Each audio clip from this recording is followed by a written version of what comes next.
Olá pessoal, tudo bem? Sejam todos muito bem-vindos ao Prevcast, o seu podcast de Direito Previdenciário. Hoje eu vou conversar com um cara incrível, é membro do Judiciário, ele é um juiz, conhece muito de Direito Previdenciário, então hoje é o dia de você tirar todas as dúvidas e eu tenho certeza que ao final desse episódio, certamente você vai estar muito mais inteligente do que quando você começou. Eu vou me esforçar aqui hoje para tentar realmente beber um pouquinho nessa fonte de conhecimento do nosso convidado que eu já apresento para vocês. Antes, vou deixar um card aqui para vocês poderem olhar todos os nossos episódios. Maratonem, gente, vale muito a pena. Conversei com médicos peritos, advogados experientes, que têm um conhecimento fantástico e compartilharam tudo gratuitamente com vocês. Então vão lá, dá uma olhadinha, maratona, porque vale a pena. Aproveita também e compartilha nos grupos de WhatsApp de vocês. É uma forma de vocês ajudarem o canal a crescer cada vez mais. E também não se esqueçam de utilizar aqui o nosso SAC, Serviço de Atendimento ao Consumidor. Comenta o que você está achando dos episódios anteriores e também do episódio que eu vou ter hoje aqui com esse convidado incrível, que eu já vou apresentar então para vocês. Dr. Everton, seja muito, muito bem-vindo. O Prevcast se sente honrado aqui com a presença do doutor, tudo bem?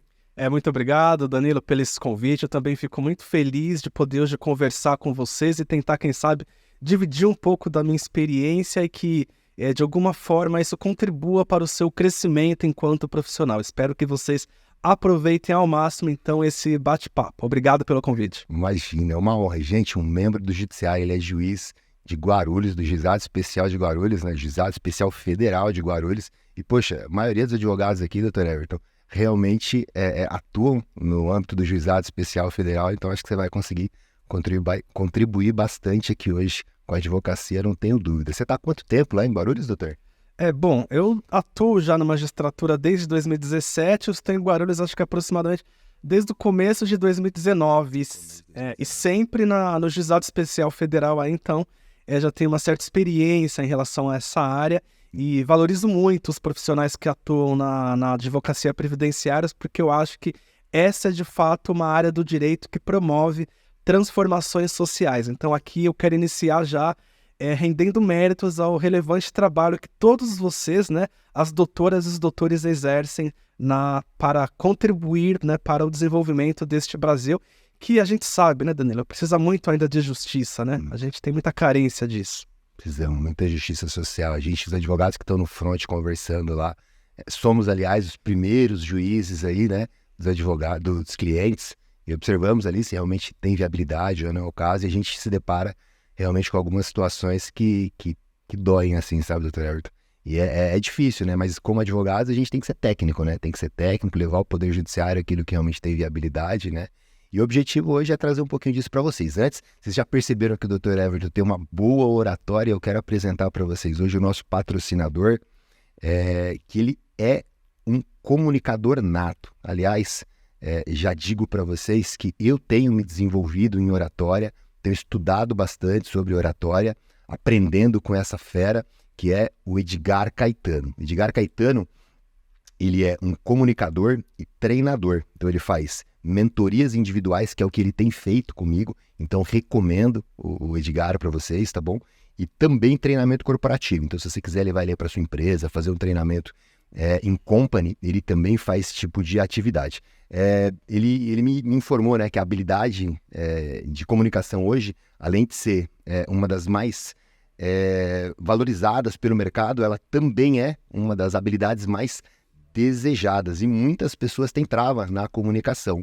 Então, como é que você resolve isso? Não é apenas habilidade, mas é técnica. Então, essa é a vantagem, você pode treinar, pode desenvolver a sua habilidade de comunicação. E se você quiser, então, alcançar resultados aí significativos na sua carreira e continuar evoluindo dentro da advocacia, é fundamental que você desenvolva, sim, a sua oratória, tá bom? Então, eu vou deixar aqui no link da descrição desse episódio os canais aqui do Edgar Caetano, para que vocês vão lá conhecer ele, vale muito a pena, vão dar uma olhadinha, tá bom? Vou deixar também aqui em alguma parte desse vídeo as redes sociais dele. Então vão lá, deem uma olhada, tá bom? Conversem com ele, tenta fazer uma mentoria. Quem tiver interesse, quem tiver pensando aí que realmente tem um pouquinho de trava e precisa destravar, vale muito a pena. Investe em vocês, beleza? Aliás, somos nós, os nossos projetos de vida. Então invistam em vocês, beleza? Bom, Dr. Everton, eu queria começar aqui esse nosso bate-papo entendendo quem era o Dr. Everton antes de ser juiz, como que o Dr. Everton chegou no direito previdenciário e aqui na magistratura. Como é que isso aconteceu? Bom, Danilo, é uma longa história, né? Mas eu gosto de iniciar dizendo que acho que o adulto que sou hoje foi a criança que eu fui ontem. Então, a minha história acho que começou desde lá, desde esses momentos, né? Fui criado sempre na Zona Leste, né? E como várias crianças, né, de classe periférica, negro, da Zona Leste, eu nunca tive ali, enquanto criança, o sonho de me tornar juiz, porque a gente nem conseguia ver isso como talvez algo possível dentro da minha realidade. Embora a minha educação sempre foi muito boa, graças a Deus, né? Tinha uma mãe que sempre investiu nos estudos e meu pai também conseguiu fornecer uma educação de qualidade pra gente. Mas como muitos meninos da minha idade, eu tinha o sonho mesmo de ser jogador de futebol. Então, eu queria chutar bola, queria jogar no Santos, porque eu também tenho uma paixão, né? Que eu sempre tive desde pequeno, talvez influenciado pelo meu pai, né, santista, de ser jogador de futebol e um dia ali poder brilhar nos gramados da Vila Belmiro. Então, eu tinha de fato esse sonho, mas faltou talvez um pouco de habilidade, né? Então, talvez foi o primeiro empecilho que eu encontrei para realizar esse grande sonho, né? O que me sobrava de vontade faltava talvez em talento. Então, a partir de quando eu descobri isso, que talvez o futebol não fosse para mim, eu talvez pensei ali em outras coisas. E meu irmão mais velho, ele acabou fazendo engenharia. E daí na época lá que eu também tinha que optar, tinha que escolher o que será que eu vou fazer, né? Precisava fazer ali uma universidade, eu ficava em dúvida. Eu nunca tive nenhum, talvez como muitos de vocês também, né? Na advocacia previdenciária, a gente sabe que é um público muito específico de causídicos. Talvez não tenhamos aquela tradição, né, de pessoas na família, salvo a sua exceção, né, que você já tem, né, sua mãe também que é advogado, mas normalmente não é o que acontece. Normalmente a gente não tem ali alguém para se espelhar na área do direito, né? Como muitos dos advogados, eu tenho certeza que eu estou falando com muitos de vocês. E aí, na época que eu fiz faculdade de Direito, ainda não estava tanto como hoje, né? Essa talvez uma moda, né? A gente tinha ainda ali, estava aquele campo cinzento ali, será que direito pode talvez ali promover ali bons frutos? Então estava em dúvida talvez entre direito e publicidade. Com isso, Danilo, você já vê que eu não tinha então nada fixo em relação ao direito, porque acho que são coisas muito diferentes, né? Mas o que eu tinha noção é que eu não queria trabalhar com exatas, eu nunca tive talvez essa vontade de trabalhar com números. Então eu falei, vamos fazer direito, tal, vamos ver o que dá.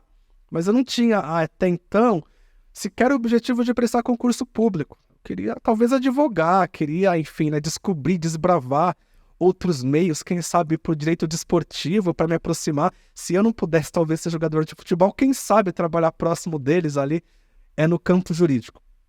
E aí entrei na faculdade de Direito, enfim, né, fiz vestibular.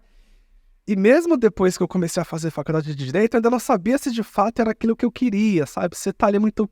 Não tinha nenhuma trajetória, nenhuma tradição na família, e sequer contato com advogados. Acho que eu tinha pouquíssimos contatos com advogados, então não tinha aquela proximidade. Mas aí, Danilo, depois de 6 meses que eu comecei a fazer Direito, comecei a ler aqueles livros de introdução à ciência jurídica, aí eu me apaixonei completamente. Aí eu descobri, Danilo, eu nasci para fazer isso.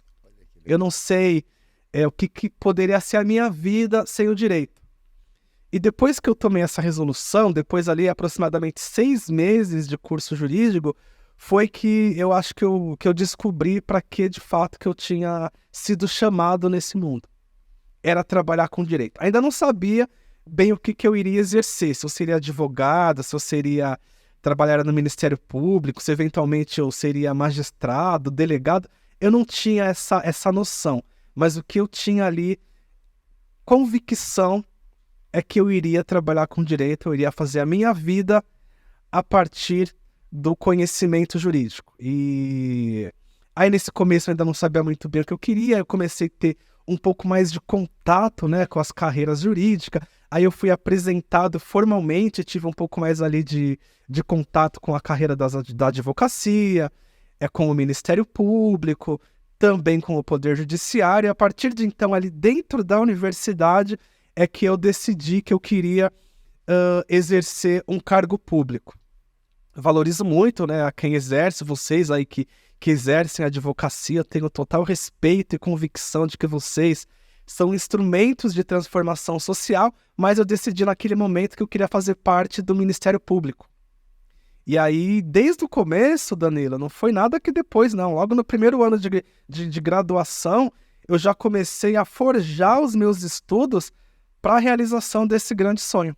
E aí, de fato, eu comecei a tentar olhar provas, né, de concursos anteriores, tentei começar a assistir vídeos de pessoas que tinham passado por esse processo, né, de ingresso no Ministério Público, e desde então eu já comecei a tentar direcionar os meus estudos para a carreira do Ministério Público, né?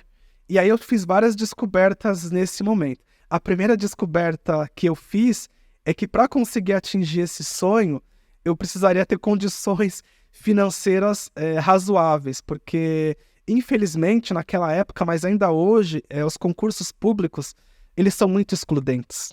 Eles têm uma questão muito grande com a desigualdade, tanto com a origem social, também com a origem étnica, né? A origem de gênero também ainda é muito marcante, mas ela vem reduzindo nos últimos tempos.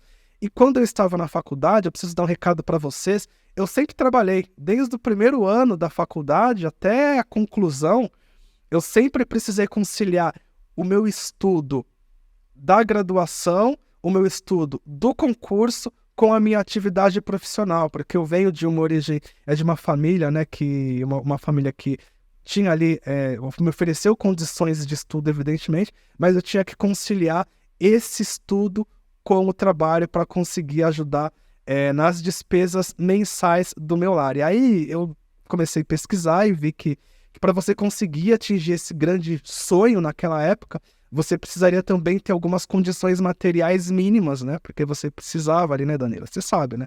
Para você estudar, não sei exatamente qual foi a sua trajetória, mas a gente tem que carregar vários pires ali, né? Equilibrar vários pires na mão ao mesmo tempo. A gente que não vem de famílias necessariamente abastadas, né? Então eu tive que conciliar esse meu estudo inicial da graduação com uma atividade laboral. Não sei se no seu caso também foi assim, né? Se você também precisou trabalhar ou não, se conseguiu só estudar. Não, tá louco. Ó. Eu venho de um bairro que chama, no Itaim Paulista, que chama Encosta Norte. Eu cresci na rua de terra, não tinha terra, ou seja, transporte público nem pensar. Não existia nem asfalto na rua onde a gente morava. Então a gente passou realmente algumas privações, uma família bastante unida, trabalhando juntos, firmes e fortes. E uma coisa interessante que o doutor falou, e as pessoas, é comum que as pessoas tenham essa visão, mas não é. Minha mãe, o fato de ser advogada, nós estudamos juntos na faculdade. Eu não tive... Interessante. Pois é, eu e ela estudamos na mesma sala, fizemos a formação juntos, do primeiro dia ao último. Então, foi uma inspiração presente ali, sabe? Estudando comigo, foi muito legal. Muito legal mesmo. Mas não é fácil mesmo. Poxa, que bonita a história. Doutora, de que lugar da Zona Leste? Da Vila Matilde. Aqui Da Vila Matilde mesmo. Muito próximo aqui de onde a gente está gravando hoje aqui no estúdio.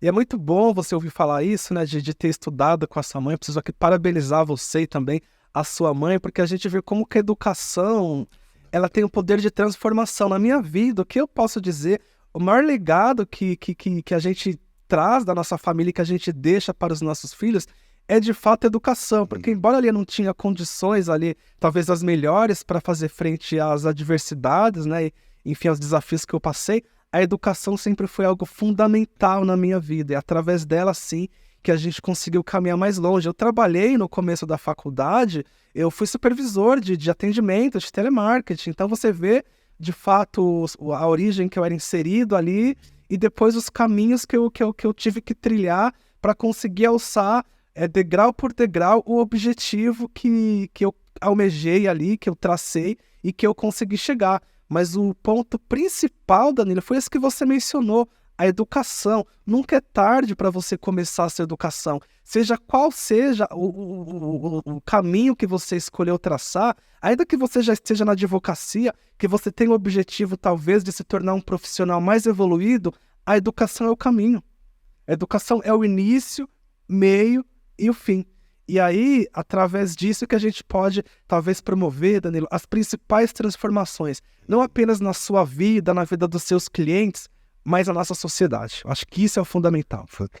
Poxa, Dr. Everton, você, com a sua fala, você é uma inspiração para muitas pessoas. Eu não sei se você consegue ter essa noção, mas é uma inspiração para muita gente, porque assim, olhamos a sociedade como um todo, o poder judiciário realmente como algo muito restrito, e de fato é restrito o acesso para você. Eu digo acesso para você se tornar um juiz. Outro dia, conversando com um juiz também, o Dr. Maurício Pereira Simões, ele é juiz trabalhista de São Paulo, num evento da OAB, e ele também vem de uma origem humilde. E ele passa também, ele fala exatamente sobre isso. A dedicação dele na educação e o quanto a família dele também levou ele a isso, é o que ele faz com os filhos dele. Vem de uma origem humilde e se tornou juiz. Você também vem de uma origem humilde e se tornou juiz. Ou seja, é possível. É possível. Isso é legal, isso é legal. É possível. E é o quê? Disciplina? Bom, é claro que nem todos são flores, né? Então, é só para voltar um pouco mais na história. A partir de quando eu tomei a resolução de que eu não queria ser um profissional medíocre em qualquer área que eu fosse exercer, seja como advogado, seja como defensor, como delegado, como procurador, eu tive, logo no começo da faculdade, esse insight, eu quero ser promotor. Aí eu comecei a pesquisar. E depois, Danilo, assim, logo nos primeiros 30 minutos de pesquisa, eu falei, é difícil pra caramba, hein? É difícil pra caramba, porque eu vi as histórias de professores lá, eu lembro o professor hoje saudoso, o professor Damaso de Jesus, que ele estudava, colocava os pés em água fria, gelada, para não ficar com sono, estudava várias horas ali por dia para conseguir passar no concurso de promotor de justiça. Aí eu vi que não existia atalhos. E a partir daí, como eu disse que sempre trabalhei, no dia seguinte que eu decidi me tornar promotor, o que eu fiz? Eu tinha que trabalhar, tinha que fazer a universidade, eram coisas que eu não poderia abrir mão. Me faltava tempo, Danilo, tempo para conseguir realizar o meu sonho a partir daquele instante. E quando eu decidi, tomei essa resolução de que eu seria ali, primeiramente, um promotor de justiça, no dia seguinte, eu coloquei meu relógio, Danilo, para 6h30 da manhã. Eu chegava em casa meia-noite da faculdade. Eu coloquei para 6h30 porque eu falei, olha, eu vou ter que estudar. Eu não vou poder deixar para estudar só depois que eu me formar, porque eu não quero ficar estudando 10 anos depois para conseguir realizar o meu sonho, né? E uma coisa que eu queria falar para vocês também, que é muito importante, o futuro de vocês, o nosso futuro, a gente não percebe o quanto isso é relevante. Ele está na palma de nossas mãos. O nosso futuro não é amanhã. O nosso futuro a gente começa a realizar hoje. E foi por isso que mesmo no dia seguinte que eu tomei essa resolução, eu já vi que eu já estava atrasado, que eu já estava em débito comigo mesmo. Aí eu cheguei em casa meia-noite, eu coloquei o relógio para 6h30 da manhã para conseguir estudar um pouco antes de ir para o meu trabalho. Aí eu coloquei para 6h30 da manhã. Então esse foi o primeiro dia. Aí cheguei em casa meia-noite, 6h30 da manhã, Danilo. Aí meu celular toca. Eu olho pro celular com sono, muito sono, de quem trabalhou e foi para a faculdade no dia seguinte. Eu só desliguei, continuei dormindo. Esse foi o primeiro dia. Aí no segundo dia, eu cheguei à conclusão que se eu tivesse aquele posicionamento durante o longo dos anos, eu não ia conseguir absolutamente nada. Eu estava cada dia mais distante do meu sonho. Então o que eu fiz no segundo dia? Falei, acho que eu tô com o corpo mole. Eu vi a história do professor Damaso de Jesus, que colocava o pé na água fria. Eu falei, tá na hora de eu colocar também os meus pés na água fria. Aí o que eu fiz? Eu coloquei o meu relógio do despertador, eu nunca esqueço isso, para as 4 da manhã. Aí eu coloquei para as 4 da manhã no dia seguinte, ele tocou 4 da manhã e foi como um chamado. Eu despertei 4 da manhã, tomei um café, só um café, todo mundo ainda dormindo em casa, abri o meu primeiro livro, Danilo, e assim foi durante quase a minha faculdade inteira. Às 4 da manhã Eu estudava das 4 da manhã às 6 da manhã. E aí eu consegui fazer isso durante um bom tempo, né? Mas claro, a gente vai pesquisando, né? Que nem você aí, né? Advogada previdenciária. Você pesquisa, você vai atrás. O que eu preciso para me tornar um profissional qualificado na minha área de atuação? E foi isso que eu fiz em relação ao concurso público, né? O que eu preciso para competir em condições de igualdade com os demais candidatos? Eu preciso me preparar, preciso ter tempo de estudo. E aí eu via que era necessário também ter condições financeiras melhor. E dentro daquele meu universo que eu estava inserido, né? Eu já trabalhava, né? Tinha até um cargo razoável, era supervisor, enfim. Mas ainda não recebia aquilo que eu julgava adequado para conseguir chegar ao meu objetivo. E aí, caminhando pela rua, né? No centro de São Paulo, eu vi aqueles jornais de concurso, aqueles jornais que apareciam lá de concurso público, né? Daí eu li numa banca de jornal, ia sair um concurso para o Ministério Público da União, 2º grau. Acho que me chamou a atenção o salário do Nilo. Era acho que R$3.500. Era muito mais do que eu sonhava receber com 20 e poucos anos. Que e aí, era isso? eu não lembro exatamente, mas eu não lembro exatamente. Mas eu ainda estava no começo da faculdade. Então talvez fosse 2007, eu não lembro, né? Eu estava bem no começo da faculdade. E aí, Danilo, eu vi aquele, já falei, nossa, R$3.500 para ensino médio. Eu falei, pô, eu já tenho ensino médio. Por que não eu? E aí eu falei, eu quero ser promotor de justiça, mas talvez eu precise andar um passo de cada vez. Eu ainda estou no primeiro ano, talvez segundo de faculdade, e para ser promotor eu preciso me formar e ter 3 anos de prática. E aí, Danilo, foi quando eu percebi que eu poderia dar um passinho de cada vez. A gente pode ter grandes objetivos, só que a gente tem que ter metas. A gente precisa ter o quê? Um projeto para conseguir chegar até lá. E aí, o meu primeiro projeto, eu vi aquele edital daquele concurso, que era concurso de técnico administrativo do Ministério Público da União.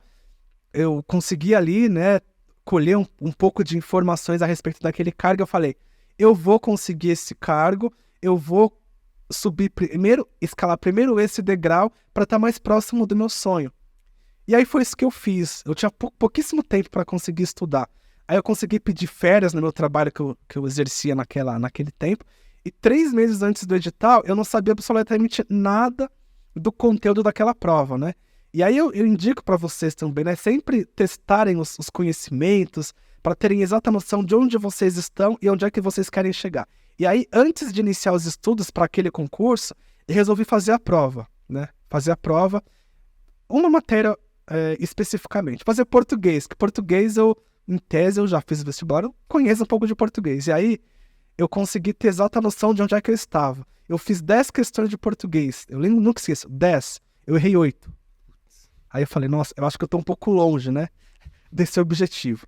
E isso é muito importante, fazer uma autoanálise, uma autoavaliação. Isso também é decisivo para que a gente consiga alçar altos voos, né? E aí o que eu cheguei à conclusão? Eu não conheço a respeito dessa matéria. Eu preciso voltar atrás. E aí, Danilo, eu larguei o direito. Eu larguei absolutamente. Eu peguei livro de gramática, que eu vi que eu tinha um déficit muito grande em relação a isso. Eu falei, não, eu preciso, não adianta, né, eu querer aprender direito se eu não sei nem o básico do português. E aí, Danilo, ao invés de acordar 4 da manhã para ler livros jurídicos, eu acordei no mesmo horário, mas para ler gramáticas. Então eu lia português. Pegava lá aqueles livros antigos e lia, relia. Aí depois de algum tempo, eu já vi que eu conseguia evoluir, né? Aí sim eu comecei a pegar livros jurídicos, enfim, e aí a história resta o que eu fiz durante todos esses 3 meses e consegui a aprovação nesse concurso que eu disse, de técnico administrativo, com 20 e poucos anos, né? Aí eu já recebia um salário muito bom, de fato, né? Que era muito mais alto do que talvez até os meus pais ganhavam na época, e muito mais alto talvez do que advogados recebiam, né? Porque 20 e poucos anos, um salário de quase R$4.000, a gente está falando em 2007, aí minha vida já se transformou completamente, eu tive toda a base para ir galgando degrau por degrau, concurso após concurso, né?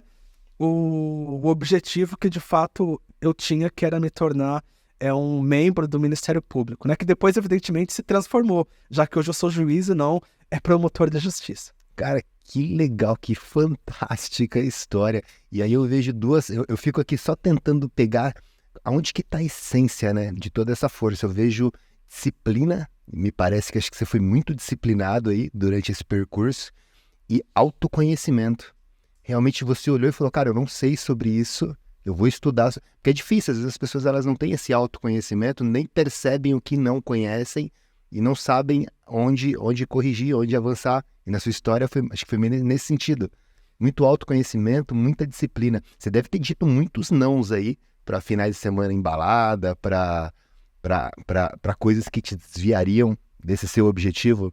Muito legal você falar isso, né, Danilo? Porque evidentemente que se você escolhe um objetivo, seja qualquer objetivo que for, você pode... Eu quero ser um influencer digital de sucesso, né?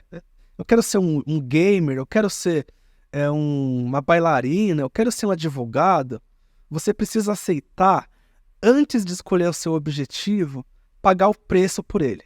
Tudo na vida tem um preço. Se você aceita o fim, você precisa aceitar o meio. Você precisa saber que para você conseguir aquele objetivo que você traçou pela sua vida, você vai precisar necessariamente pagar o preço pela escolha do seu sucesso. E isso é uma questão, Danilo, de autoconhecimento, de você saber onde você está, de você saber o preço que você vai pagar, de você saber que o importante não é apenas o objetivo, o importante é o caminho que você traça. O seu objetivo é o caminho que você constrói dia após dia. Aí você começa a construir o seu futuro. Se você traça um objetivo, se você consegue escolher o caminho, você consegue trilhar todos os dias, você não vai pensar apenas no seu objetivo quando você chegar. Você vai conseguir vislumbrar o seu objetivo todos os dias de sua vida. Porque um dia que você construiu um degrau, você vai saber que você vai estar mais próximo do objetivo que você trilhou. Então, acho que isso, Danilo, realmente, isso é o fundamental. É você saber que você terá um preço para pagar e você saber que o preço que você está pagando simplesmente já é a realização do seu sonho. Já é a realização do seu sonho. Porque você está fazendo aquilo que você escolheu no exato momento que você escolheu. E se você conseguir ter essa percepção, você jamais terá arrependimentos em sua vida.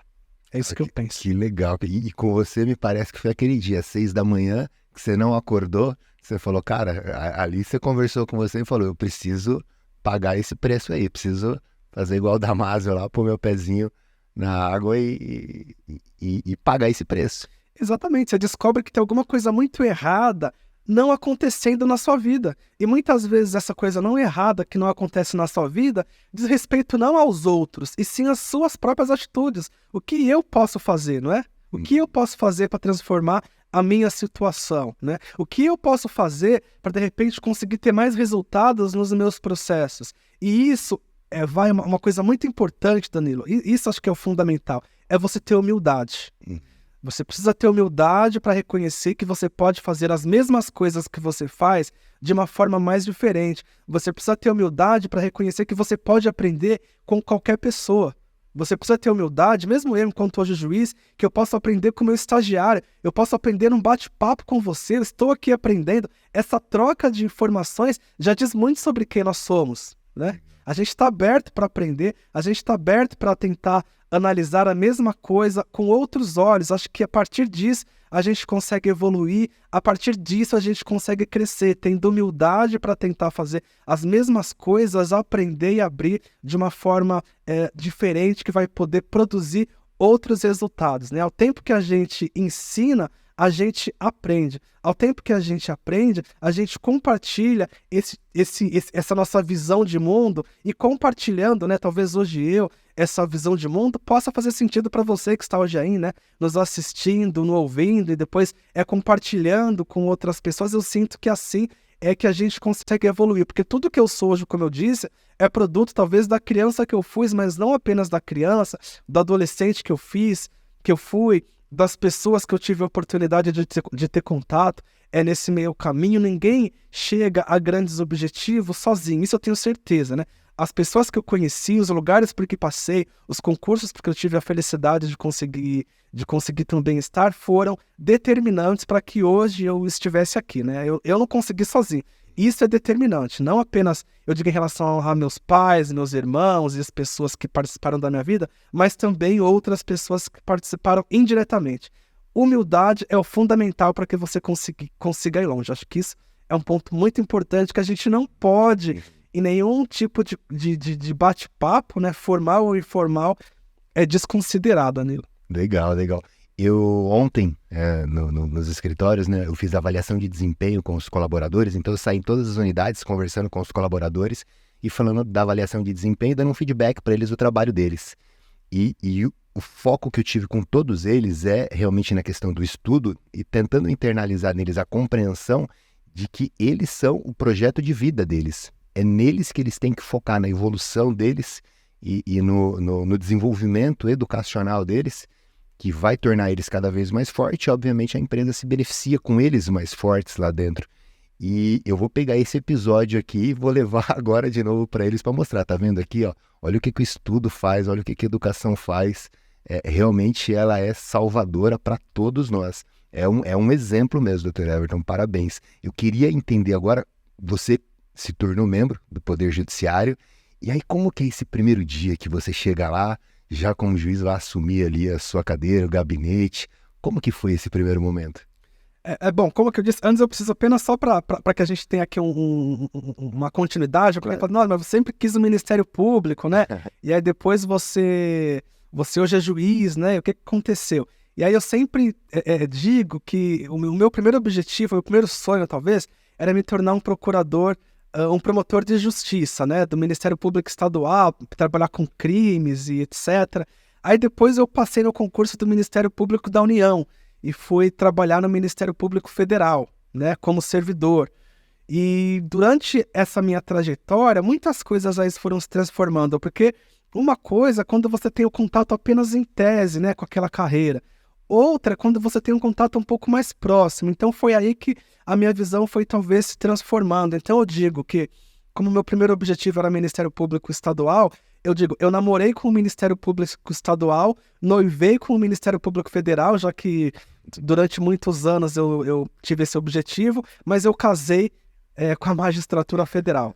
E talvez por várias razões, mas a principal, eu penso hoje, né, vendo as coisas em perspectiva, meu caro Danilo, é que eu tinha um desejo muito grande, talvez, de também contribuir para a transformação da sociedade a partir do meu ponto de vista e das minhas experiências que eu tive. E eu acho que, como juiz, a gente tem, de fato, um poder muito grande de tentar aplicar o direito de uma forma com que a sociedade possa, através de pequenas transformações, se tornar um lugar melhor do que ela quando a gente inicia a nossa carreira. Evidentemente, esse compromisso hoje eu vejo que não é apenas da magistratura. Eu vejo que os advogados têm também um papel essencial, né, enquanto agentes de transformação da realidade social. E o meu primeiro dia de magistratura, depois que a gente estuda há vários anos, né, a gente fala, pô, agora consegui, né? Mas aí é que os nossos desafios, Danilo, de fato se iniciam. A gente vê a grande responsabilidade, né? A grande expectativa que a sociedade deposita em nós, enquanto agentes, né, do Poder Judiciário, enquanto instrumentos de justiça. Porque a população, principalmente a população mais carente, né, que são, na verdade, os nossos...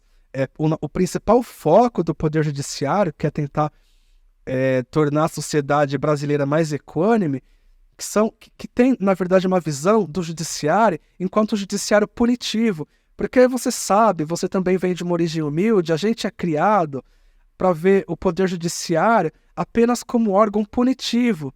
Porque a periferia, infelizmente, ela só vê o Poder Judiciário ali enquanto aplicador da lei penal, né? O judiciário que condena, né? O judiciário ali que priva a liberdade, que restringe direitos.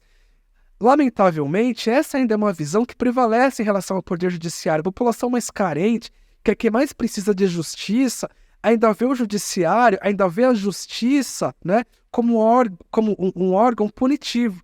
A gente ainda não vê a população mais carente, eu me refiro, como um judiciário que distribui justiça, que aplica direitos para aquelas pessoas que ainda não têm.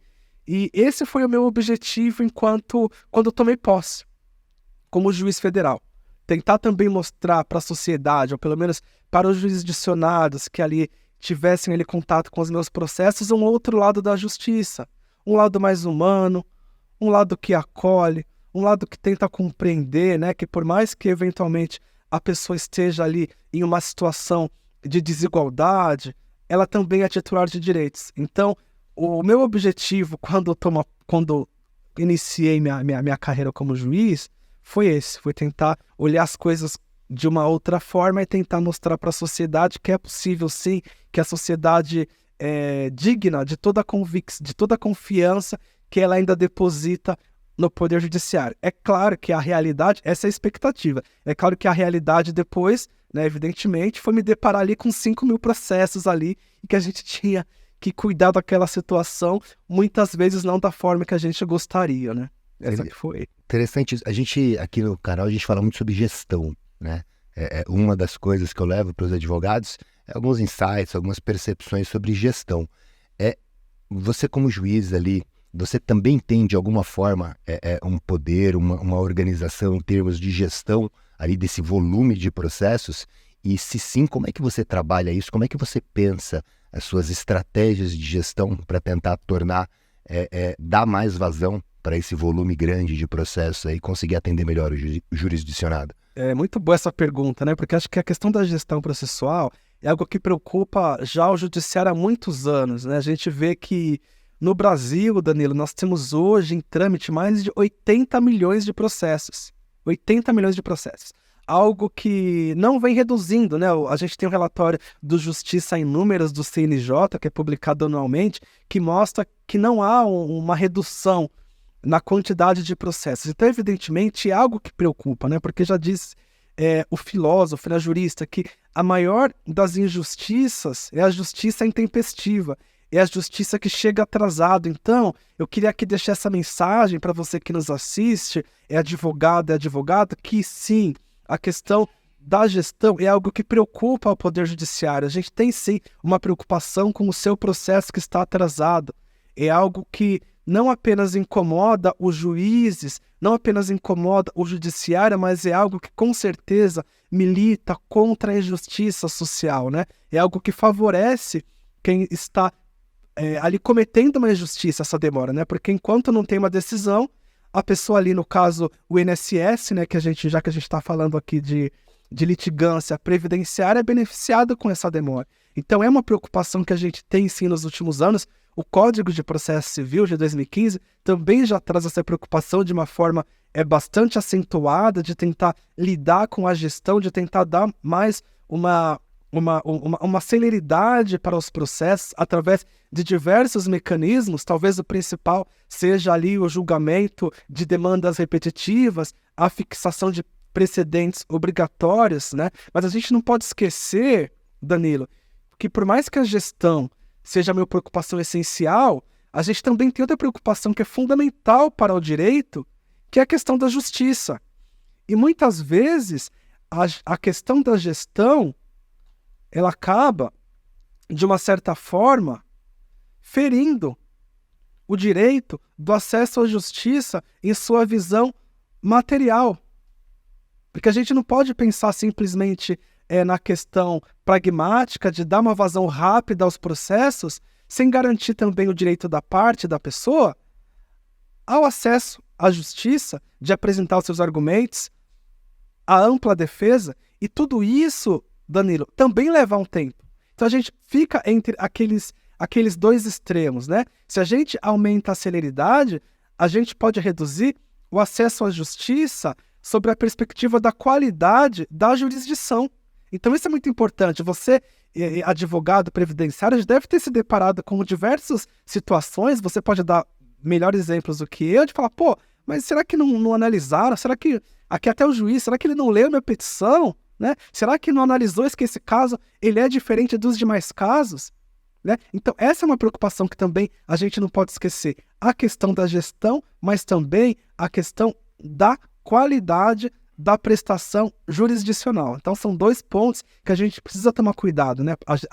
A gestão é uma preocupação de fato, mas também uma outra preocupação que a gente não pode, de forma alguma, deixar para trás, que é o direito de ação e a qualidade da prestação jurisdicional. A gente não pode, talvez, pagar um preço tão alto, né, de, em nome da gestão, aceitar violar direitos fundamentais, que é a pessoa ter o direito de propor a sua ação, propor os seus argumentos, que seus argumentos sejam apreciados, que seus argumentos sejam considerados de uma forma equânime, que a pessoa tenha o direito de participação, de ser ouvido. Acho que isso é uma expectativa que nós não podemos, Danilo, deixar para trás, ainda que em nome da celeridade e da gestão processual. Para vocês, principalmente, né, tem realmente essa percepção de que o direito não é apenas uma linha de produção, né? O direito, na sua essência, ele precisa ser realmente a entrega da aplicação ali, né, dessa norma, daquilo que realmente a lei impõe. Então, não dá para ficar trabalhando apenas como uma linha, uma esteira produtiva, né? E eu começo aqui agora, doutor Everton, te provocar, então, em algumas questões, talvez um pouco mais espinhosas, para a gente tentar entender, para o advogado entender. O advogado, às vezes, fala isso mesmo. Fala, poxa vida, será que o judiciário olhou? Será que o juiz olhou a minha petição? A gente percebe muito isso, por exemplo, nos casos de auxílio-doença, ou pelo menos muitos advogados falam comigo, né? Falam, caramba, manifestei do laudo ali, mas não vai alterar, o juiz vai sempre seguir o laudo do perito médico, mas eu apresentei documentos, apresentei uma série de coisas aqui, eu estou contestando esse laudo, impugnando esse laudo de uma forma fundamentada, mas o juiz não me ouviu. Eu tenho certeza que esse não é o desejo de vocês e que tem um volume muito grande, mas o que você imagina que o advogado deveria fazer, por exemplo, em situações específicas como essa, né, de impugnações de laudo, em que há por vocês uma confiança muito grande, porque a questão, vocês já nomeiam o perito técnico, porque ele é o técnico mesmo, né? Para não acolher a decisão desse perito médico que vocês indicaram e, de repente, aceitar essa impugnação. O que o advogado deveria focar, olhar um pouquinho mais do ponto de vista de vocês, talvez para ser mais combativo nessa parte, ser ouvido mais nessa parte de, por exemplo, impugnação de laudo ou outro tipo de peça que você perceba que também aconteça questões similares?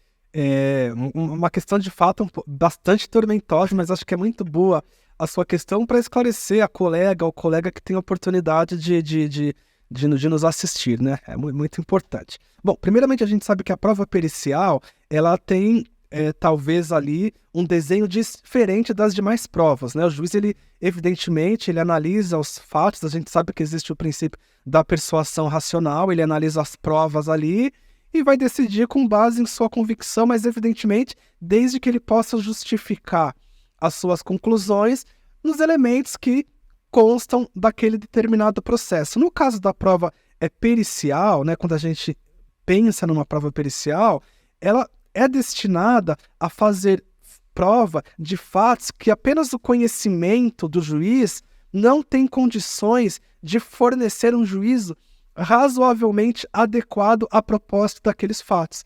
Então ela visa suprir, na verdade, um déficit de conhecimento técnico do juiz, dos advogados e de todas as partes que estão ali envolvidas num processo. Então é por isso que a prova pericial, embora a gente não possa dizer que ela é uma prova definitiva, já que mesmo nesses casos o juiz vai precisar fazer uma análise a propósito da conclusão que o perito declinou no seu laudo pericial.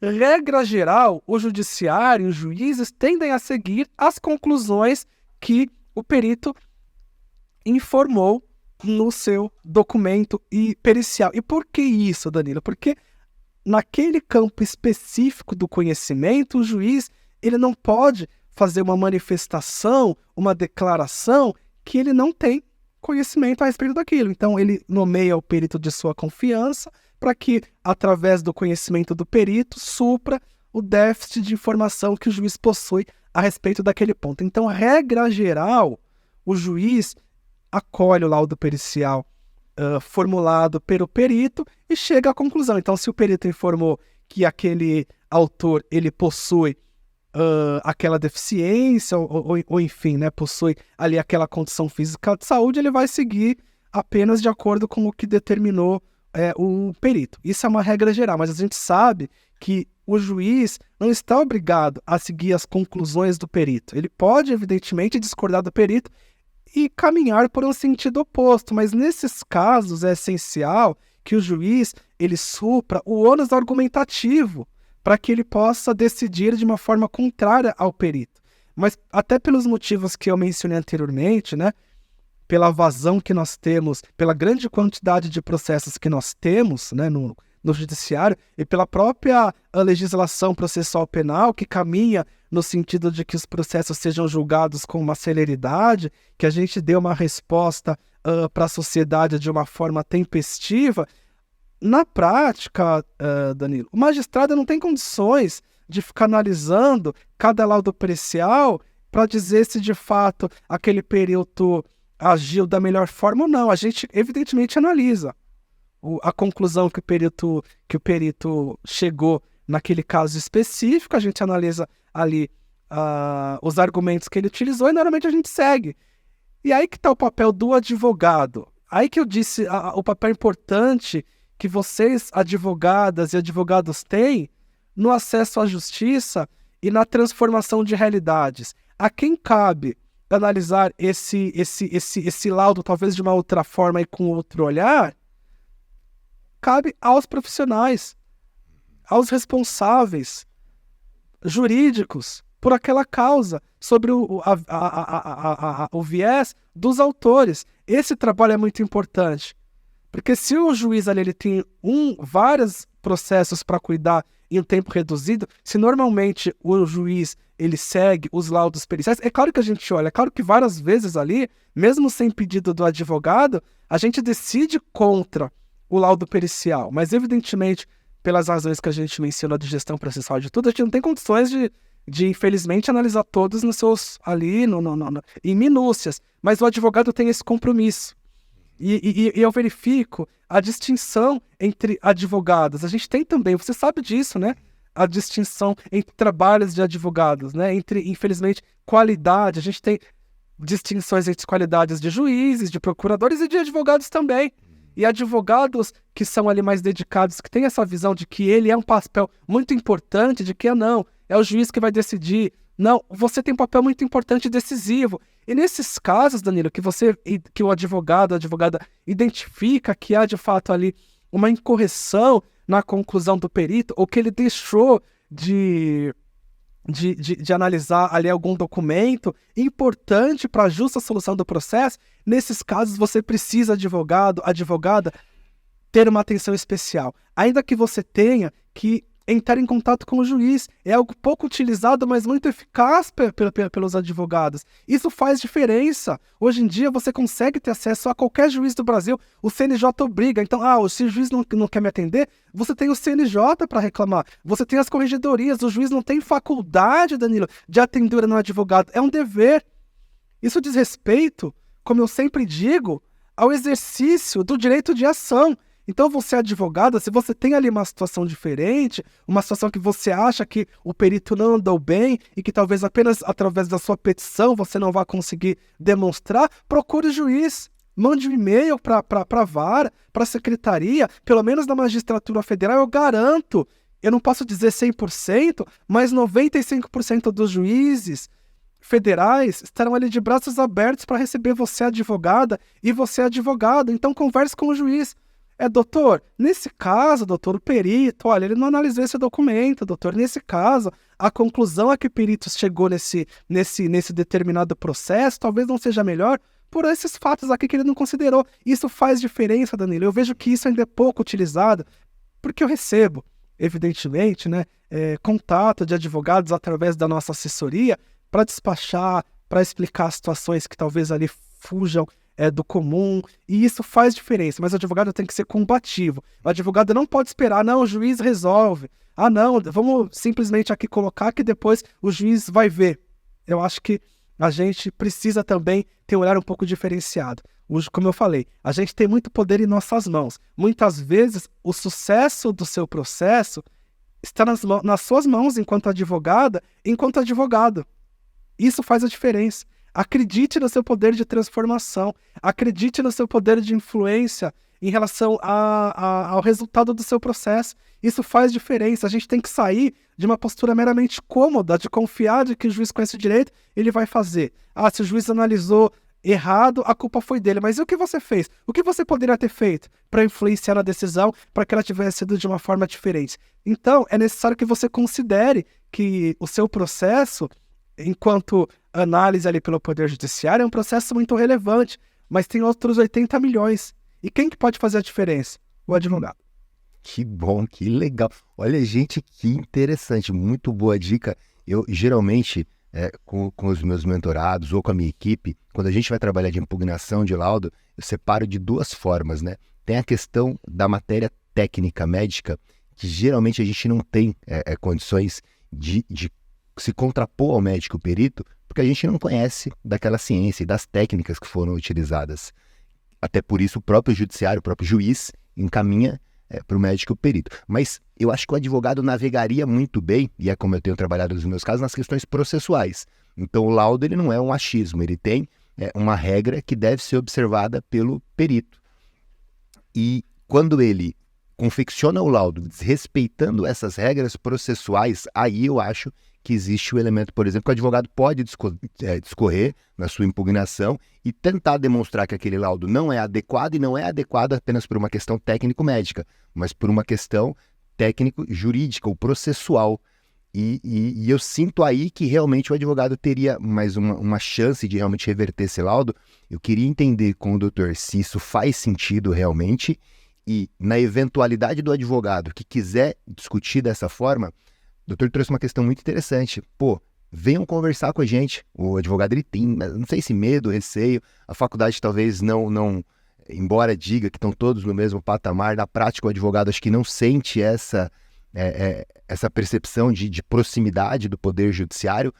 Em termos práticos, para o advogado que está nos ouvindo, se ele quiser fazer isso, como que ele deveria realmente fazer isso? No momento da impugnação e via e-mail, via ligação, comparecendo diretamente no gabinete, porque a gente vive agora um momento de híbrido, né? Então nem sempre vocês estão nos gabinetes. Qual que seria o modelo ideal, adequado, que o doutor indicaria para os advogados observarem? Danilo, você tocou num ponto muito importante, né? Você mencionou na sua fala agora, aí você aqui acabou suscitando aqui uma questão muito importante, que você disse nesse ponto em que, nesses casos, o advogado precisa fazer um trabalho mais focado e mais direcionado. A gente sabe que hoje em dia, a tecnologia, falávamos até um pouco aqui antes de começar, sobre como a tecnologia hoje em dia ajudou, né, a gente a conseguir talvez fazer o nosso trabalho de uma forma mais séria e mais rápida, né? Então eu imagino que na advocacia também seja isso, né? A tecnologia ajudou, você então consegue hoje em dia construir talvez diversas petições iniciais em um período muito curto de tempo, né? Porque você já tem ali a tese, já tem ali o modelo, o padrão, que você vai colocar os dados do seu cliente, vai fazer algumas adaptações e vai protocolar a petição. E as sentenças também dessa mesma forma, né?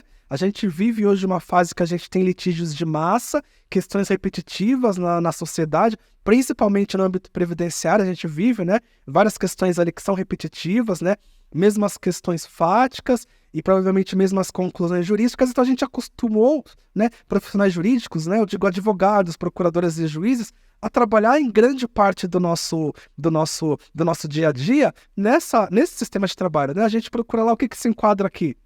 Nesse caso, auxílio doença, aí ele vai lá procurar a petição, vai lá copiar e cola e vai preencher. Aí o juiz, da mesma forma, vai lá, sentença, preenche, procura lá aquela que mais se enquadra e simplesmente coloca lá o nome, faz as adaptações, procedente ou improcedente. Então esse trabalho é um trabalho que a gente costuma dizer que é um trabalho de linha de produção, né? Você precisa fazer as engrenagens rodarem de uma forma mais ou menos adequada, mais ou menos tempestiva, para que aquilo funcione, para que aquilo faça sentido. Mas na hora da impugnação do laudo, isso não pode funcionar dessa forma. Porque ali você precisa parar, você precisa falar, olha, isso aqui é um ponto relevante do processo, que já é uma conclusão de um perito, que provavelmente vai ser acolhida pelo Poder Judiciário, e que eu preciso fazer um trabalho aqui muito mais acurado, muito mais específico. Impugnação de laudo com copia e cola, então, o que eu já digo, não funciona. Não funciona. Com argumentos genéricos, não funciona. Você precisa conhecer o processo. Então aí, aquele momento em que o advogado e que também o juiz, depois quando ele for analisar, ele precisa parar tudo que ele está fazendo, ele precisa ler todo o processo, ele precisa entender o que ele está fazendo para conseguir fazer uma impugnação contextualizada. Isso é o que falta em muitos casos. A gente vê que aquela impugnação simplesmente discorda dos argumentos ou da conclusão do perito. E simplesmente discordar das condições do perito não conseguem fazer frente aos elementos técnicos que ele trouxe para chegar à sua conclusão.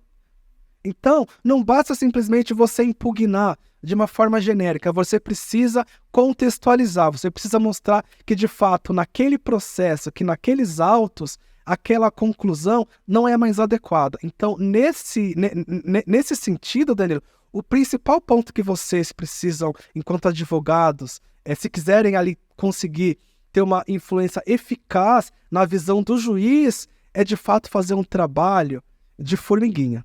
É de fato fazer um trabalho muito preciso, muito específico, um trabalho em que você vai conseguir demonstrar que você estudou os autos, que você simplesmente não está impugnando apenas por impugnar, que você de fato tem ali uma questão diferente, que você de fato ali precisa fazer o juiz parar para pensar. Então isso que você precisa pensar quando estiver redigindo, quando estiver formulando uma impugnação que você de fato vê que o perito não atuou pelo melhor caminho. Se você conseguir fazer isso, se você conseguir ali fazer esse trabalho ali muito específico, um trabalho em que você demonstra que você de fato tem um bom argumento, que são argumentos razoáveis, que não vão, como você bem mencionou, apenas questionar a melhor técnica do perito, aí você tem muitas chances de conseguir reverter. Eventualmente, ou pelo menos fazer o juiz pensar a respeito daquilo. Legal, interessante. E aí o advogado, então, via talvez e-mail, indo direto no gabinete, para ele ter esse acesso, como é que você indicaria a melhor forma? Então, é que varia de vara para vara, né? Mas normalmente as varas, né, agora na prática, né? Normalmente as varas, o advogado manda e-mail para a vara, aí ela explica os motivos, eu preciso despachar com o juiz, explica, né, ali para o servidor que vai receber o processo, e aí normalmente o servidor já vai falar com o juiz, olha, doutor, eu recebi um e-mail do advogado doutor tal, ele gostaria de falar com o senhor, e normalmente a gente já agenda para o próximo dia, normalmente, é algo muito rápido, né? E o que você falou, né, mencionou anteriormente que alguns advogados talvez tenham receio de conversar com o juiz, ou por essa distância, ou talvez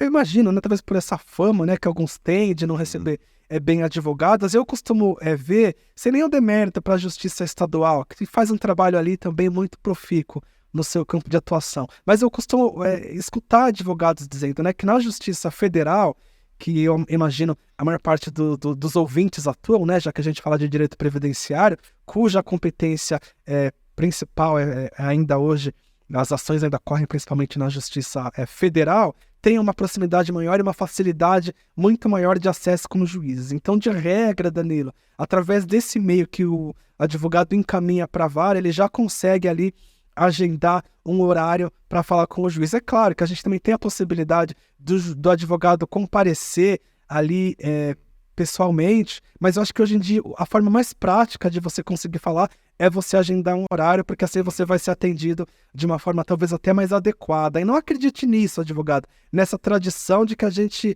se acha em planos distintos. Não, muito pelo contrário. Eu acho que essa visão é uma visão até hoje em dia que deve ser superada, porque os advogados defendem interesses relevantes dos autores. Você ali, enquanto advogado, está fazendo um papel na advocacia previdenciária de defender direitos fundamentais.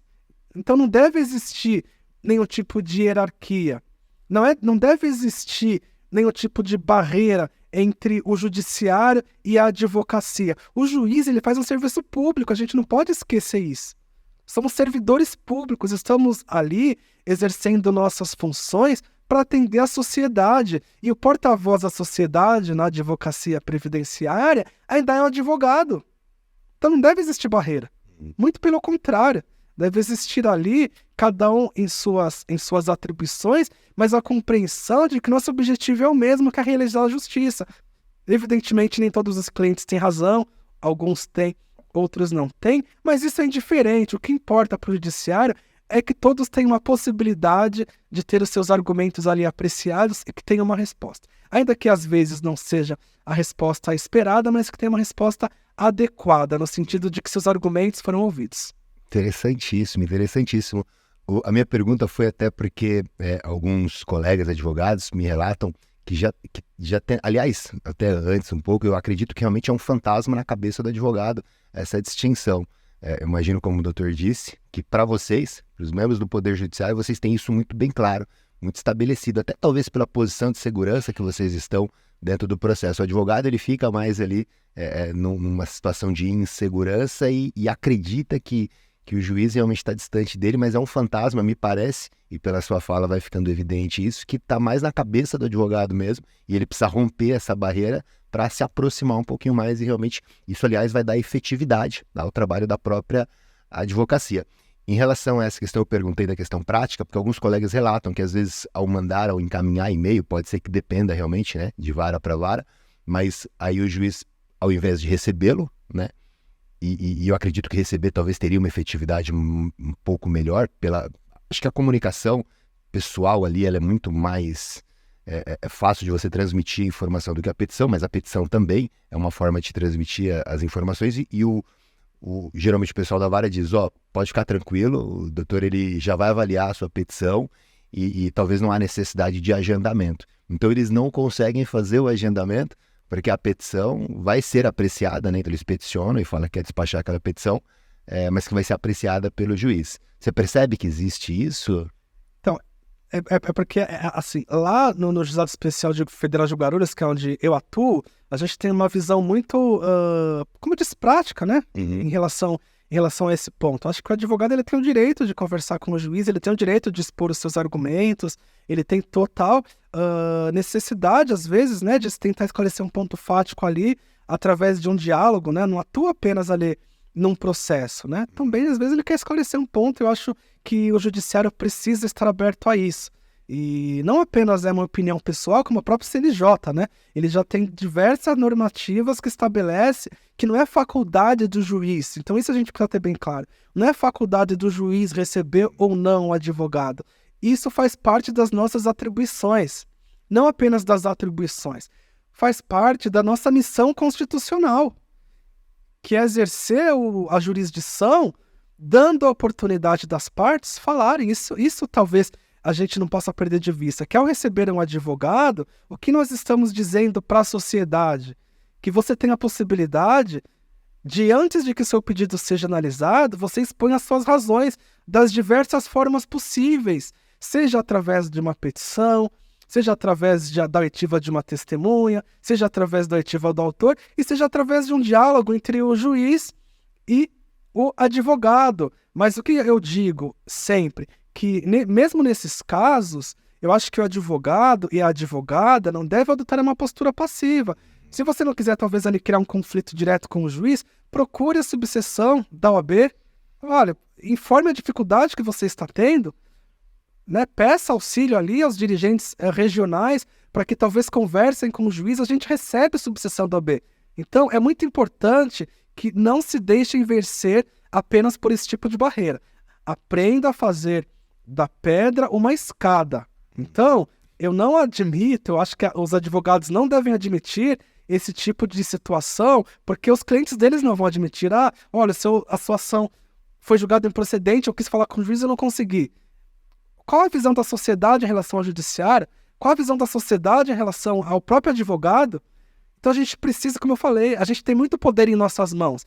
Então, se você encontra dificuldade com determinado juiz, com determinada vara, eu sei que isso acontece, não é o caso em Guarulhos, mas nós temos ali no Brasil 18 mil juízes e, evidentemente, com alguns você pode encontrar essa dificuldade, mas o que eu digo é que você defende direitos fundamentais dos seus clientes. O advogado previdenciário tem que ser um advogado diferenciado, tem que ser um advogado aguerrido, tem que ser um advogado que não se convence com simplesmente eu já vou decidir. Não, tudo bem, aconteceu isso uma vez, ok.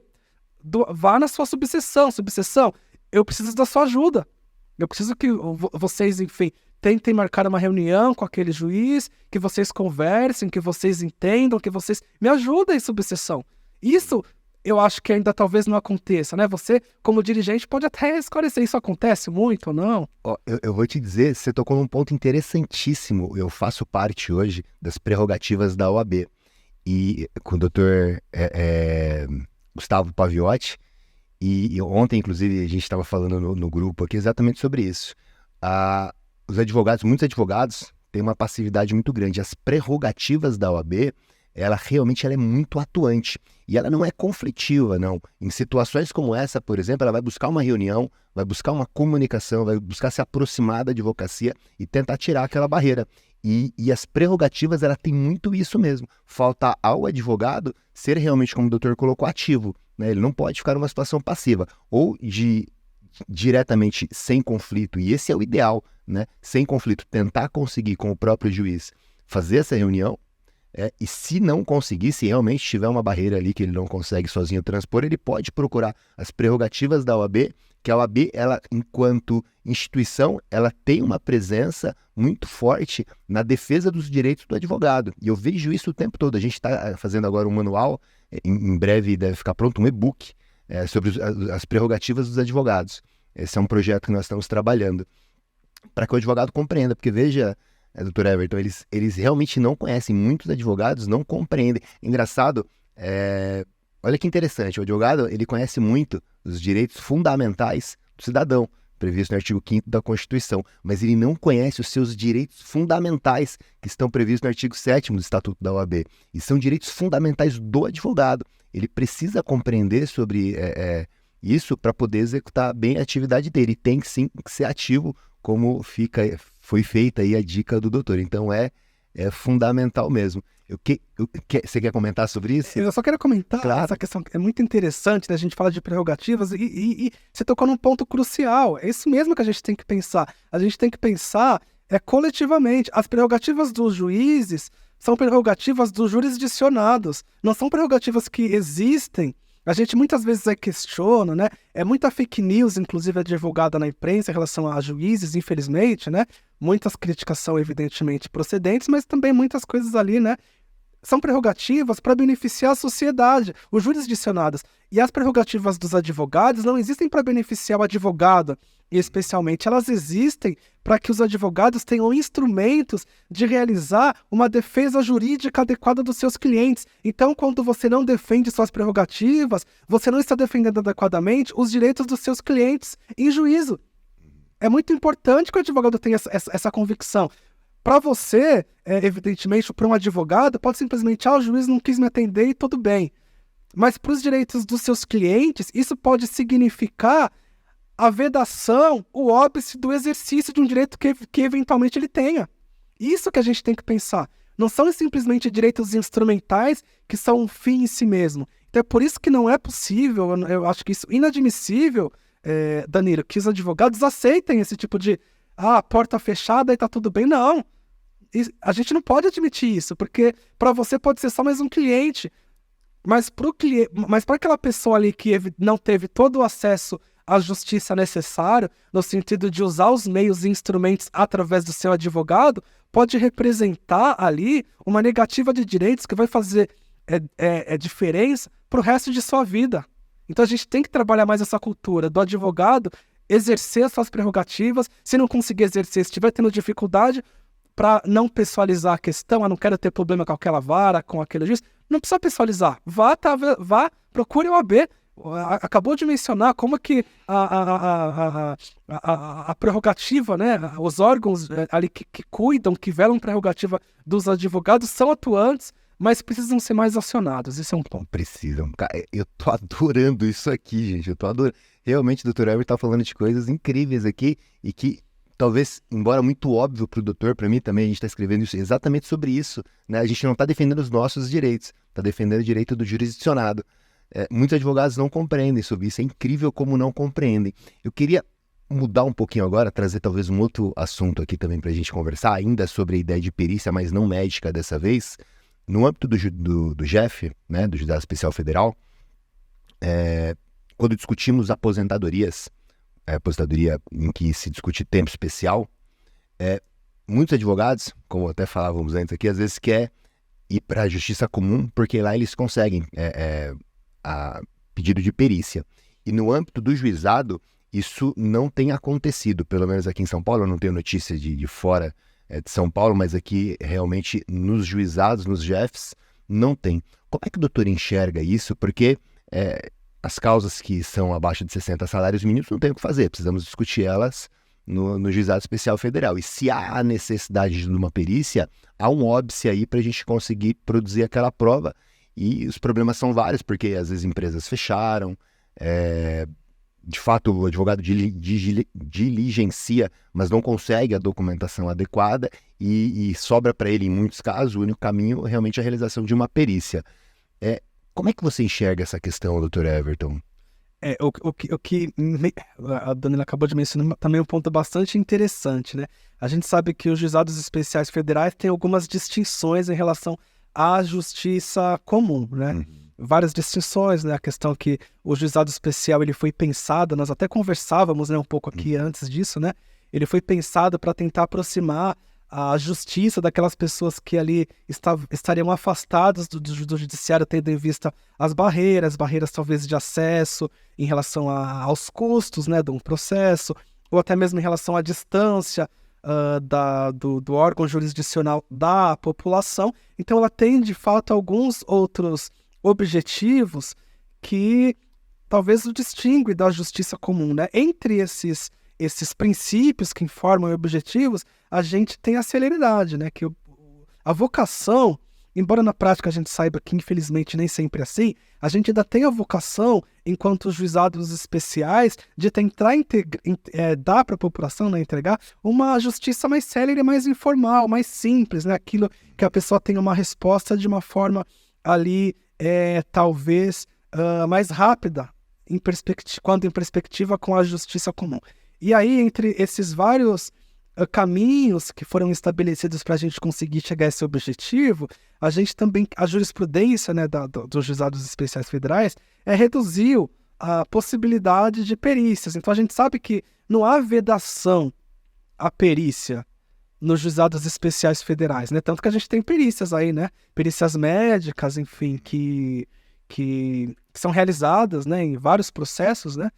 Até perícias sociais também, no caso de benefícios assistenciais. Então não é uma coisa que não existe nos juizados especiais federais, apenas que a jurisprudência, né, caminhou para um lado de que tenta aplicar esse tipo de produção de prova de uma forma talvez ali mais restrita, visando entregar uma resposta mais rápida do judiciário. E nesse ponto que você mencionou especificamente, né, em relação à perícia para a comprovação de tempo especial, também não há uma vedação em abstrato, né? É possível que isso aconteça também nos juizados especiais federais. Mas na prática, né, a gente não pode fugir, né, da pergunta. Na prática, o que acontece normalmente é que esse tipo de prova ainda hoje é de fato indeferida nos juizados especiais federais, né? Ao contrário da justiça comum.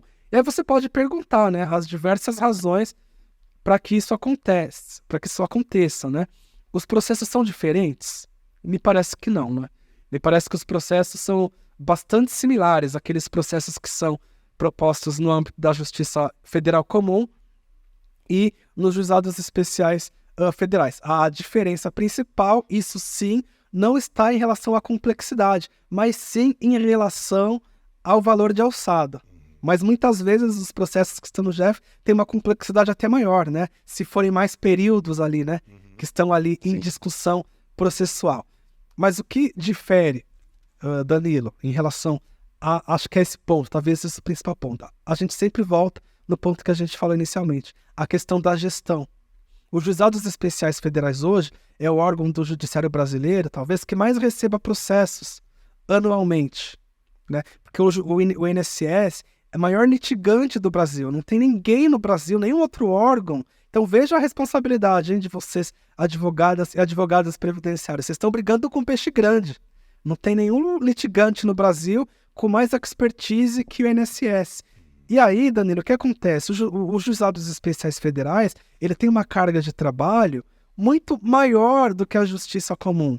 E você sabe que a jurisprudência e o judiciário, em alguns casos, acaba criando teses que são defensivas. Defensivas no seguinte sentido, que você poderia decidir para um lado e para o outro e você conseguir ali justificar racionalmente a sua decisão. E talvez, né, agora respondendo a sua questão, não seja nenhuma distinção em relação à questão de fundo ou em relação aos processos, mas talvez o que entre em cena nesse ponto, para essa diferença que você disse, seja a questão da gestão. A justiça comum, ela tem muito menos processos, a carga de trabalho é muito menor quando em comparação com a dos juízes atuantes nos juizados especiais federais. Hoje no Brasil não tem outra, a gente pode falar com tranquilidade. Mesmo em relação a juízes estaduais, juízes eleitorais, o juiz cuja carga de trabalho é maior hoje no judiciário brasileiro são os juízes que atuam nos juizados especiais federais. Exatamente pela grande relevância da missão que vocês cumprem. Exatamente porque o Brasil é um país assimétrico, em que a justiça previdenciária é uma justiça que cuida dessa população mais carente e que tem crescido também no número de demandas. E acho que é mais por conta disso, Danilo. Infelizmente, por razões práticas mesmo, né? Sim. De uma carga de trabalho muito acentuada que a gente, infelizmente, não consegue fazer frente ainda de uma forma que a gente gostaria. Eu vou ainda nesse ponto, doutor Ervos, que interessante. Ainda nesse ponto, eu queria te pedir uma ajuda para auxiliar os advogados a encontrarem uma solução para essa problemática. Porque segunda-feira vai chegar e eles vão se deparar com um caso desse e eles vão querer propor na justiça comum, mas o valor de alçada é o valor de GEF. Eles precisam produzir a prova do período especial e eles não têm ali, o único caminho deles seria, num primeiro momento, perícia. Dr. Everton, se estivesse advogando, com toda a expertise e conhecimento que você tem, que tipo de solução você daria para o seu caso nessas condições? Como é que você pensaria em levar ao Poder Judiciário esse processo de uma forma que trouxesse maiores chances de você conseguir demonstrar o que você precisa demonstrar? Seria talvez uma prova emprestada? Ela é suficiente no âmbito do GEF? Essa prova emprestada, ela tem alguma característica que você entende que é particular dela, que talvez se você tivesse desse lado você utilizaria? Como é que seria o seu pensamento aqui advogando em casos como esse? Diante, né, desse dilema, né, já que é um dilema mesmo, né, porque como diz, no GEF essa é a tendência de ser indeferido esse tipo de perícia, e eu não vejo sinal de que isso vá mudar, né, por conta dessas razões que eu falei. Não é porque a tese jurídica não é boa, não tem nada a ver com o direito. Tem sim os mesmos parâmetros jurídicos, mas uma questão mais, acho que pragmática, que acaba fazendo com que os entendimentos ele caminhem para esse lado, né? E nesses casos, eu acho que sim, o advogado sempre pode fazer alguma coisa a mais, né? Sempre pode trabalhar para tentar resolver isso de outra forma. Eu não sei, evidentemente, na prática, porque eu nunca advoguei e se isso é possível. Você pode até me dizer se ou não. Mas uma coisa que poderia funcionar, eu penso, seria diligências na própria empresa. Diligências e colher, eventualmente, ali informações junto à própria empresa. Isso funciona. Né? Diligências junto à própria empresa e tentar colher informações junto até empresas similares, antes de entrar com o processo. Né? Porque aí você vai estar até fornecendo mais subsídios para fundamentar eventualmente a sua solicitação de produção de prova pericial nesses casos. Né?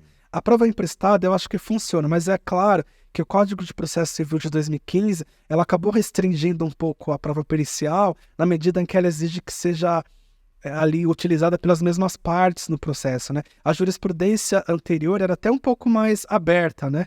Ela até, em alguns casos, ela permitia que partes distintas utilizassem a prova emprestada de processos de outras partes para que aquilo tivesse validade em um processo ulterior. Mas agora essa questão está um pouco mais restrita em relação à prova emprestada. Então, num primeiro momento, Danilo, sendo bem franco com você, eu acho que quanto mais informações, quanto mais subsídios o advogado tiver conseguir trazer ali para o juiz, na análise desses casos, ele pode ter ali melhores resultados. Eu acho que o máximo de informações, no limite até, é solicitar já no processo, né, diligências também para o oficial de justiça. Isso pode funcionar. Ao invés de perícia, solicitar que o oficial de justiça vá até lá e tente colher informações. Eu acho que esse pode ser um caminho. No GF isso já é mais possível. Sim, é possível, porque é muito fácil, né? O oficial de justiça vai lá, não tem nenhum ônus para nenhuma das partes e nem para o judiciário, já que o oficial de justiça já pode se dirigir à empresa ou eventualmente levantar informações ali, tentar suprir esse déficit de informações. Eu acho que a prova emprestada também é um caminho, mas aí a pessoa tem uma fundamentação muito adequada. E também uma coisa que a gente vê que nem sempre acontece é que é necessário que o funcionário paradigma exerça as mesmas atribuições e no mesmo período. A gente vê que alguns laudos que são trazidos como paradigmas têm essa deficiência de trazer ali para a gente funções diferentes ou períodos diferentes. Então aí já fica como um óbice para que a gente consiga enquadrar necessariamente a mesma conclusão para um caso que não condiz com aquela situação que a gente está analisando. Então esses detalhes são muito importantes. Entendi, poxa, que bacana, que bacana. Caramba, a gente vai chegando aqui numa fase final, passa tão rápido. Eu tenho tanta pergunta para te fazer, doutor Everton, tanta pergunta para te fazer. Eu já vou até deixar um green card com você, um passaporte aqui que você vai vir quando você quiser. Quando você quiser aqui, você vai vir. Eu vou te fazer uma pergunta antes aqui, para a gente discorrer um pouquinho, a gente ainda tem alguns minutos, que é o seguinte, o Lucas Costa, vou deixar o card dele aqui, ele teve uma entrevista com a gente, ele foi advogado, e ele foi para o CRPS, né?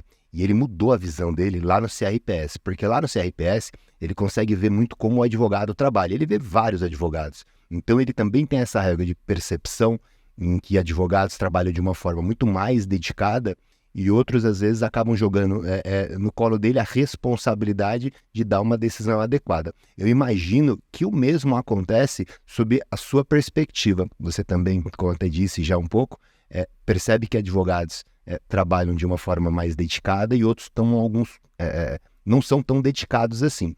Eu queria que você compartilhasse com a gente um pouquinho dessa sua experiência e o que você diria para o advogado, né, para ele observar um pouco mais no que tange as estratégias que podem gerar mais resultado para o processo dele e cuidados que ele deveria ter que acabam dificultando o processo, dificultando a avaliação dele. Por exemplo, e eu não sei se isso estaria na sua fala, algumas pessoas já falaram aqui que fazer aquelas petições rebuscadas, de várias laudas, que não é objetivo, acaba atrapalhando muito o trabalho de vocês.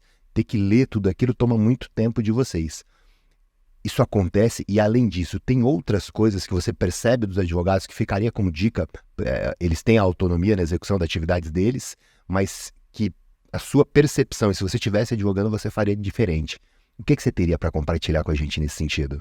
Primeiro, a gente volta um pouco no início, né? Primeiro, acho que é necessário duas coisas, tá? Eu vou falar coisas talvez um pouco genéricas, mas que precisam estar muito presentes em quem lida com o direito. A primeira questão é tomar consciência da relevância das suas funções para o seu cliente. Isso é muito importante.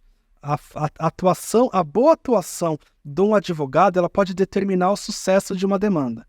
Isso é muito importante. Isso tem que ficar como uma regra geral para quem se propõe a atuar numa área tão importante como a advocacia previdenciária, que visa implementar direitos sociais, são direitos fundamentais. A gente esquece isso, né? Mas a gente poderia, todo mundo que atua nessa área, fazer esse exercício diário. Eu cuido da adjudicação de direitos fundamentais. Esse é o primeiro ponto. Talvez aí só com isso o profissional já vai trabalhar com mais dedicação, se ele souber tomar consciência da relevância das suas funções. O segundo ponto é ter humildade, como a gente disse no começo, né? Mesmo que você já seja hoje um profissional que tenha aí o seu espaço, é essencial que tenha humildade e abertura para conseguir aprender e evoluir a cada instante. Aprender com um colega, aprender com um estagiário, aprender com o servidor do INSS, aprender com o juiz ali, talvez até em uma decisão. Mesmo com uma decisão de improcedência, você lê os argumentos, você pode até não concordar, mas você vai aprender o que foi que ele considerou para no próximo processo você talvez conseguir optar por um caminho um pouco diferente. Então isso é muito importante. A gente precisa estar aberto o tempo todo, Danilo, para aprender e para vislumbrar que o conhecimento não tem limites. A gente tem que estar aberto para tentar olhar as coisas e tentar captar ali o máximo de informações possíveis. Agora, especificamente em relação ao que você disse, na advocacia previdenciária, o profissional que tem ali a humildade, que tem a convicção da relevância que o trabalho que você faz é de adjudicar direitos fundamentais, direitos sociais, você precisa ter uma responsabilidade muito grande quando você vai redigir a sua petição inicial, né? O Código de Processo Civil, eu volto no Código de Processo Civil sempre porque eu estou na área processual, né? E ele ali determina os requisitos da petição inicial e inclusive da juntada de documentos, e hoje ele determina que a petição inicial deve conter todos os elementos necessários para que o juiz possa decidir aquela causa. E o mais importante que o advogado pode fazer é esclarecer os fatos de uma forma completa e adequada. Eu concordo com você que a petição ela deve ser objetiva, ela deve ser resumida, ela deve ser sucinta em relação ao direito.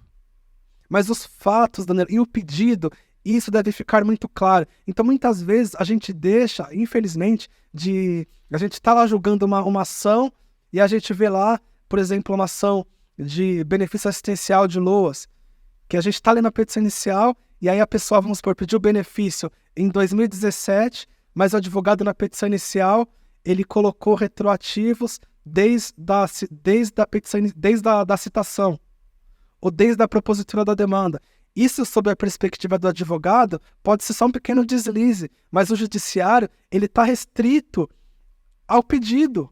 Então a pessoa vai deixar de receber atrasados por conta de uma palavra ali. Ao invés de ele colocar, eu quero atrasados desde o requerimento administrativo, desde a DER, ele vai lá e coloca desde a citação. Então são pequenas coisas que na vida do advogado talvez possa não fazer tanta diferença, mas para o cliente pode representar comprar uma casa, sei lá, uma qualidade de vida melhor para os seus filhos. Então isso é muito importante. Ter atenção máxima na elaboração de petição inicial. Em relação aos períodos controvertidos, de repente, a situação pode demorar 2 anos a mais para ser julgada porque você não esclareceu adequadamente quais são os períodos. Não adianta colocar na petição inicial, o INSS indeferiu o meu pedido de aposentadoria. Não, coloque na petição inicial quais foram os períodos que ele já reconheceu, quais os períodos que ele não reconheceu, quais são os critérios que eu pretendo que seja analisado, esse período, esse enquadramento especial. São pequenos detalhes, Danilo, mas que pode fazer diferença, inclusive no andamento processual. Anexe os documentos relevantes, anexe o processo administrativo completo, desde a petição inicial. Isso faz diferença, e faz diferença prática, como eu disse, né? De repente, se o processo está lá transcorrendo, aí lá no final o juiz olha e verifica que ele precisa fazer uma emenda na inicial, tá faltando um documento, ele manda lá o advogado emendar, seu processo entra para o final da fila. Para o advogado, eu digo, pode representar alguma coisa, mas para a parte representa 2 anos a mais ali de fila. São pequenos detalhes, mas que está nas mãos do advogado. Acho que isso é necessário que o advogado tenha consciência quando estiver atuando na advocacia previdenciária. A sua atuação faz diferença. Menos linha de produção e mais artesanal. Exatamente. Eu não estou dizendo, longe de mim, que a gente não possa trabalhar em linha de produção, porque são muitos clientes. Eu não estou dizendo. Mas em alguns momentos a gente tem que ter um cuidado um pouco maior. Alguns momentos processuais. A gente precisa ali ter uma dedicação, porque eu acho que a resposta do judiciário, a resposta adequada do judiciário depende da atuação adequada do profissional da advocacia. Isso precisa ficar, é muito evidente, Danilo. Pô, muito, muito legal mesmo. Que bacana, doutor Everton. Você compartilha aqui realmente reflexões importantíssimas para a advocacia e fica um episódio rico. Eu falei para vocês no início que era impossível vocês realmente não absorverem um pouco mais de conhecimento aí prático que vocês podem utilizar aí no dia a dia de vocês. Eu queria te agradecer, doutor Everton. Infelizmente é muito rápido aqui, mas já vou te deixar o convite sempre que você quiser, as portas estão abertas aqui para a gente bater esse papo, porque eu tenho certeza que você tem muito a contribuir. O objetivo desse canal é exatamente esse, é realmente levar um pouquinho de informação para o advogado, tornar cada vez não só mais adequado, né, o nosso trabalho, mas efetivo também, né, um pouco mais efetivo. Então eu primeiro me sinto muito honrado com a sua presença aqui, deixou aí as suas atribuições e veio aqui compartilhar um pouquinho com a advocacia, um pouco do seu conhecimento. Te agradeço muito mesmo pela vinda. Fica à vontade para fazer aí as suas considerações finais para a nossa audiência, para os advogados previdenciaristas que estão acompanhando a gente aí. Bom, primeiro é uma satisfação, né? Obrigado pelo convite, Danilo. Eu fico muito feliz dessa oportunidade que eu aceitei de pronto o convite, porque eu acho muito importante falar com esse público, né? Com essa advocacia previdenciária, como eu tive a chance de ressaltar aqui diversas vezes. Talvez a gente no dia a dia não tenha essa oportunidade de conversar de uma forma mais ampla, de esclarecer a visão, né, do judiciário em relação a algumas questões que talvez para as senhoras advogadas e para os senhores advogados sejam muito ricas na medida em que pode, de alguma maneira, contribuir, né, no exercício das suas atribuições ali, que em última análise, como eu disse, visa defender, né, relevantes direitos dos seus clientes e visa ali implementar direitos sociais. Então é uma alegria muito grande poder participar e poder falar com um público tão qualificado. Então é muito importante que vocês aí acompanhem esse tipo de conteúdo, né, já que a gente tem a oportunidade de, como eu disse, aprender, compartilhar e talvez entender outro tipo de visão e talvez isso faça sentido para você de alguma forma, e compartilhem, né, com seus demais aí colegas para que todos tenham acesso a esse tipo de conteúdo, porque o nosso objetivo central é esse mesmo, né? É tentar entregar uma sociedade melhor do que aquela que a gente encontrou quando iniciamos as nossas atribuições, as nossas carreiras no mundo jurídico. Então esse é o nosso objetivo, é tentar difundir informação e tentar fazer com que a gente caminhe para um lugar melhor. Eu também aprendo muito.